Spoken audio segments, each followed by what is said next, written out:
CJB 모닝와이드 수요일 아침에 인사드립니다. 네, 여러분은 공원 아름지기에 대해 알고 계신가요? 청주시는 관내 공원에서 환경정비, 화단 조성, 시와 함께하는 기획공사를 하는 개인이나 단체 공원 아름지기를 모집하고 있습니다. 네. 청주시 홈페이지에 신청서를 작성해서 제출하기만 하면 된다고 하니까 방법도 간단합니다. 그렇군요.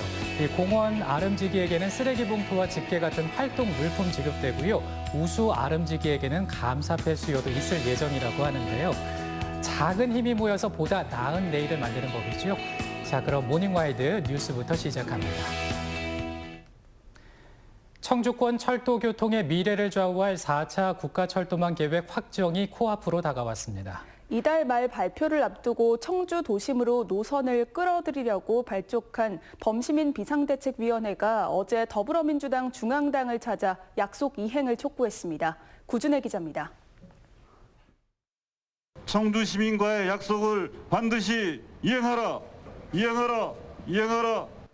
청주도심 통과 광역철도 쟁취 범시민 대책위원회가 서울 여의도 더불어민주당 중앙당사를 찾았습니다.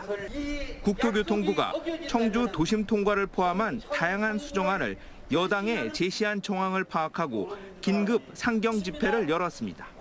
대표단은 청주도심 통과가 국가균형발전과 충청 메가시티 구축의 핵심 사업임을 강조하고 4차 국가철도망 계획에 반영하겠다는 약속을 지키라고 촉구했습니다. 시대적 과제인 국가 균형 발전도 실현하고 국민과의 약속도 이행하는 책임 있는 집권 여당의 모습을 보여줄 것을 강력히 촉구한다. 대표단은 집회 후 도민들의 요구를 담은 의견서를 민주당 정책위 의장실에 전달했습니다. 결국은 집권 여당인 더불어민주당의 역할이 가장 중요하다. 대통령과 더불어민주당의 결단이 있어야 된다고 보는 거고요. 같은 시각 청와대 앞에서는 청주 도심 노선 반영을 촉구하는 1인 시위가 진행됐습니다. 비대위가 세종시 국토교통부 앞에서 전개해온 1인 릴레이 시위를 이번 주부터 청와대와 국무총리실까지 확대한 것입니다. 충청북도 청주 시민의 간절한 염원인 이 광역철도망 청주 도심 통과가 반드시 이루어질 수 있도록 꼭 힘을 보태고 싶어서. 청주 도심 통과를 요구하는 도민들의 목소리가 갈수록 커지는 가운데 정부는 이달 말 4차 국가철도망 계획을 확정 발표할 것으로 알려졌습니다. 범시민 비대위는 정부 발표일이 정해지면 하루 전 2차 촛불 집회를 여는 등 마지막까지 정부 여당에 대한 압박 수위를 이어갈 방침입니다. CJB 구준혜입니다. 정부의 권역 공공재활병원의 공모기간이 끝났습니다. 응모 열쇠를 준 충청북도가 움직이지 않으면서 충북은 원서조차 못 낸 셈이 됐는데요. 이번엔 기회를 놓쳤지만 다음엔 기회를 잡아야 한다는 목소리가 사그라들지 않고 있습니다. 홍우표 기자입니다. 충청북도가 보건복지부의 권역 공공재활병원 공모에 불참하면서 충북대병원은 응모 기회조차 갖지 못했습니다. 당초부터 충청북도는 이 공모 사업의 필요성에 회의적이었습니다. 충청북도의 주머니 사정이 넉넉하지 못한 데다 재활 관련 병원의 병상은 모자라지 않는다는 이유를 들었습니다. 그런데 공모 기간이 끝나자 입장에 변화가 생겼습니다. 국비 지원과 응모 준비 기간이 부족했다는 것입니다. 시간을 벌어 추가 예산을 확보해 짓는 방안도 있다는 것입니다. 오송에 짓는다면 청주시도 같이 예산을 부담해야 하고 이번이 아니더라도 새로운 공모 사업으로 진행할 수 있다고 덧붙였습니다. 충북대병원은 이번 일을 계기로 공공재활병원이 공론화되길 희망하고 있습니다. 객관적인 검증을 통해 설립의 필요성이 인정되면 내년 지방선거 때 도지사와 청주시장 후보들의 공약에 자연스럽게 반영되지 않겠냐는 기대입니다. 민간병원에서는 감당하기 어려운 예를 들면 방문 재활이라든지 아니면 장애인분들한테 건강 증진할 수 있는 그런 프로그램들이라든지 지역사회의 그런 자원들을 이용해서 병원이 아니라 지역사회 중심으로 재활들이 꾸려나갈 수 있게 그런 사업들입니다. 충북대병원은 과거 감염병 병원 응모무산 사례와 달리 이번만큼은 지역 유일의 상급 종합병원의 역할을 포기하지 않겠다는 입장입니다. 충청북도의 입장선에는 다행스러운 일이지만 몇 년 후에 정부가 권역재활센터의 재공모에 나설지는 장담할 수 없습니다. CJB 홍우표입니다. 지난 토요일 충주의 한 아파트에서 화재가 발생해 한 명이 숨지는 사고가 발생했는데요. 부탄가스가 폭발한 데다 입주민 대부분이 노인과 장애인으로 자칫 대형 화재로 이어질 수 있는 상황이었지만 화재 비상벨조차 제대로 울리지 않았다는 제보가 잇따랐습니다. 이윤영 기자의 보도입니다. 지난 토요일 저녁 충주시 연수동의 한 아파트에서 부탄가스가 폭발해 한 명이 숨졌습니다. 아파트 내부가 전소됐고 각종 잔해가 화단까지 날아올 정도였습니다. 불이 빨간 불이 2번이 날라오더라고요. 그래서 한 5번은 터지는 소리가 나더라고요. 지은 지 20년이 넘은 이 아파트에는 주로 노인과 장애인이 거주하고 있는 상황.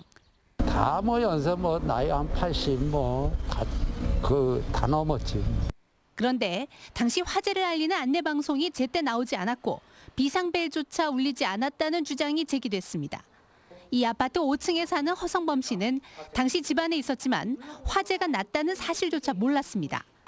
우연히 복도에 나왔다가 반대편 아파트 주민들의 다급한 외침 소리를 듣고 화재 비상벨을 눌렀지만 작동하지 않았다는 겁니다.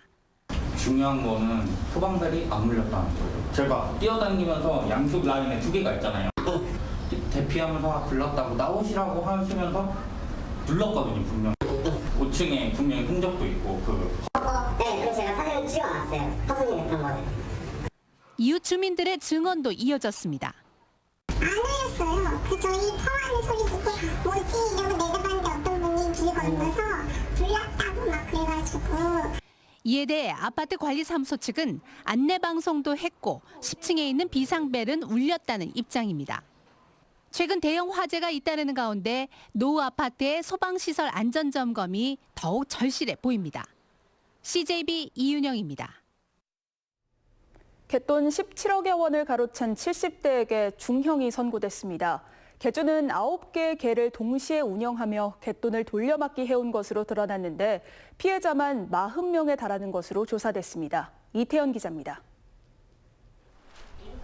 70대 여성 A씨는 청주 오송읍 일대에서 이웃 주민들을 대상으로 30여 년간 낙찰개를 운영해왔습니다. 그러던 중 2016년부터 자신이 운영해오던 개모임의 갯돈이 제대로 거치지 않게 되자 A씨는 또 다른 개모임을 조직하기 시작했습니다. 낙찰개는 개주가 첫 갯돈을 타가는 만큼 그 돈으로 기존 개모임의 부족한 자금을 메우려 한 겁니다. 이처럼 A씨가 조직한 개모임은 4년 사이 9개까지 늘어났습니다. 하지만 A씨의 돌려막기는 한계를 드러내며 개원 40명이 받아야 할 돈을 받지 못했는데 그 금액은 17억 원을 넘어섰습니다. 도주한 A씨는 7개월 만에 경찰에 붙잡혔고 법원은 사기 혐의로 재판에 넘겨진 A씨에게 징역 4년 6개월을 선고했습니다. 재판부는 고령인 A씨에게 현실적으로 피해 배상을 기대하기 어렵고 피해자들이 강력한 처벌을 원하고 있어 중형이 불가피하다고 설명했습니다. 경찰은 아직도 갯돈 사기가 종종 발생하고 있다며 피해를 예방하려면 개원들 간 지속적인 소통을 이어가야 한다고 조언했습니다. CJB 이태현입니다. 축사 근처에 사는 주민들은 가축 분뇨와 냄새로 인해 생활에 상당한 지장을 받고 있는데요.